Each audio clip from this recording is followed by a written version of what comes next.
えええ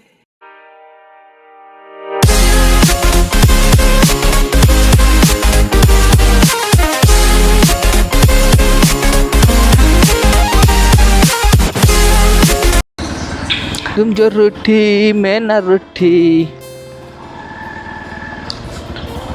तुम तो पैदाशी हो झूठी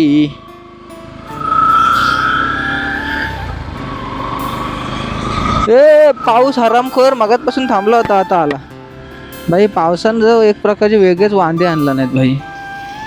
म्हणजे एवढा कंटाळा आणला नाही ना त्यानं मगातपासून. म्हणजे पाऊस एवढा खोटा भाय भाय भाय म्हणजे पाऊस एवढा खोटारडा आहे ना. मगातपासून पूर्ण पाऊस थांबला होता तर पडलो आणि परत सुरू झाला. म्हणजे वो बारिश भी अलग ही लेवल की बारिश है.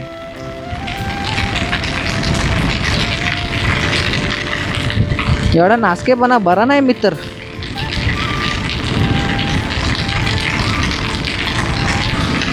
आता गणपतीचा सीझन येतोय. आता हे जे सगळे सर्व्हिस रोड आहेत ते सगळे पॅक दिसतील बसनी. एक्स्ट्रा बस सोडल्या जातील आता. मतलब ये महामंडळ वाले अलग ही लेवल के बंदे हैं.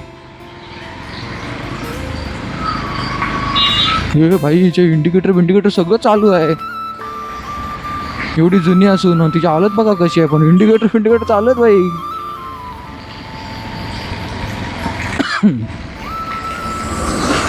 डेपोवाली लोक काम करतायत ना मेरी पंप गाड्यांवर. इंजिन बॉक्स सरळ करा, गाड्या सरळ करतात. आयला यांनी काढला नाही स्लीपर आपल्या भाषेत. त्या स्लीपर घाटात चढत नाहीत, कोयना घाटात. रिटर्न यावे येतात गाड्या, अर्धवट जातात. त्यांनी हमारा दोस्त इधर है, हमारा दोस्त. तो सीधा आपण चलते मार्केट से सीधा चिकन मार्केटमध्ये. फुल पाण्याने पॅक होतं ते मार्केट. पाऊस आज थोडा शांत होता त्यामुळे पाणी ओसरलं असेल.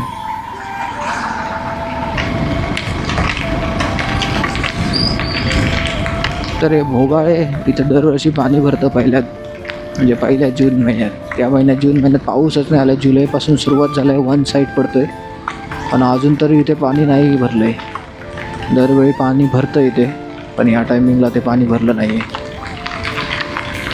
चांगला संकेत आहे चिपळूणसाठी की चिपळूणात पाणी नाही भरत आहे. ताईंना बघा पाणी लागेल म्हणून रस्त्यावर आलेत.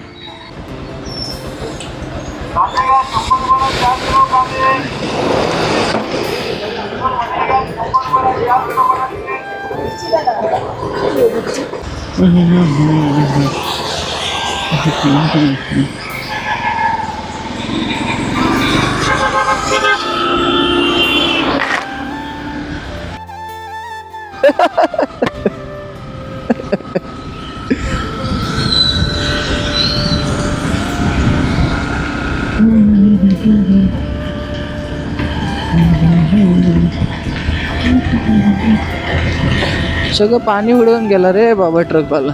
काय चुत्या म्हणजे भाई. हे रस्ते असे एवढे झव्यासारखे बांधलेत ना, ह्यांनी मध्ये उतार केलाय, साईडला उतार करायला सोडून. सगळं पाणी येतं आणि मध्ये साचून राहतं.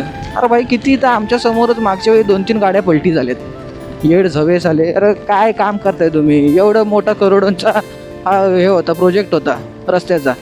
एकदा तुमचे रस्ते करोडो पैसे घेऊन पण फाटतायत, तुटतायत, झाटू झाले. आणि तुमच्या ह्याच्यात पण मेन म्हणजे पाणी. होय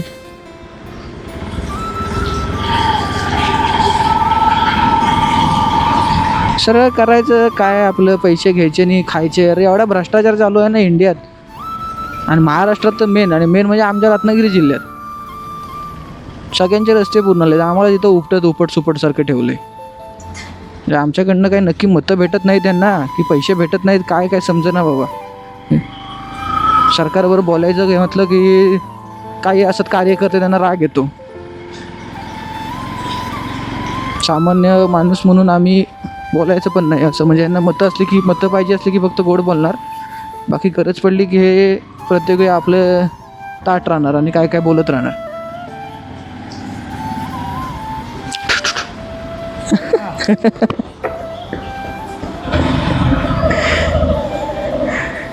आमचे फौजी अंकल आहेत. कडक माणूस आहे. हसमुख शेरा साधा भोळा स्वभाव, एक नंबर.